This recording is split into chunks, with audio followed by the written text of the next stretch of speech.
Hi.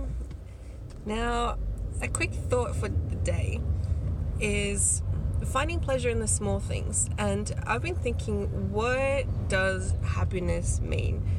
Happiness means something different to everybody, and it's a sense of satisfaction, right? It's a sense of satisfaction that has met our expectation for whatever the thing is.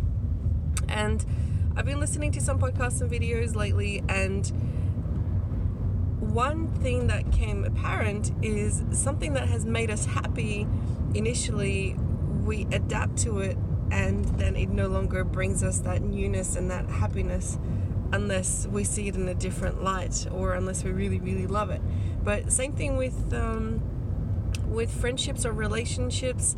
It can become adaptable, and when we get stuck in a routine and we're constantly doing the same thing or having the same conversations and going to the same restaurants and going the same route, driving to work the same way, we become less and less satisfied or less happy with those because there's no newness, there's no challenge, there's no expansion.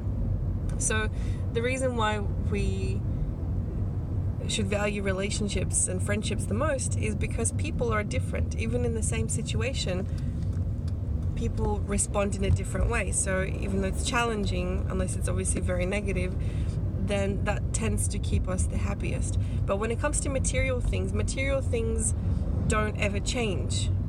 They stay the same. Doesn't matter how much money you spend on it. It's that initial experience of getting that new thing that gives us a temporary sense of satisfaction, like a new car, or a new phone, or a new book, whatever it is. Then we adapt to it and it becomes the same. There's no newness, so we're no longer excited about it. So one really enlightening thing was, if you're going to spend, say, $100 on one thing, you're better off spending 10 lots of $10 on lots of small things, particularly if they're experiences, because experiences tend to bring a more sense of satisfaction and happiness compared to a material thing which doesn't change.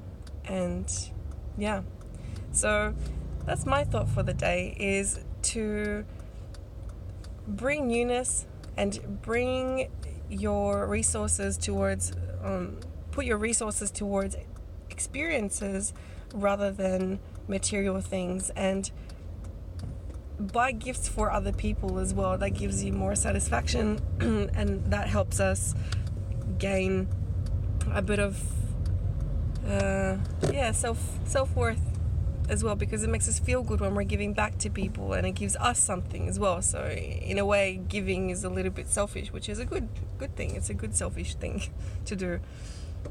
So yeah, put your resources into experiences, and if you're going to buy material things, you're better off buying lots of small things rather than one big thing. From a happiness perspective, of course, maybe from a quality perspective, there's a different argument there, and this is not absolute. This is just a general guideline. This is science. These are behavioral economics studies that have been done, and yeah, just food for thought. Let me know what you think.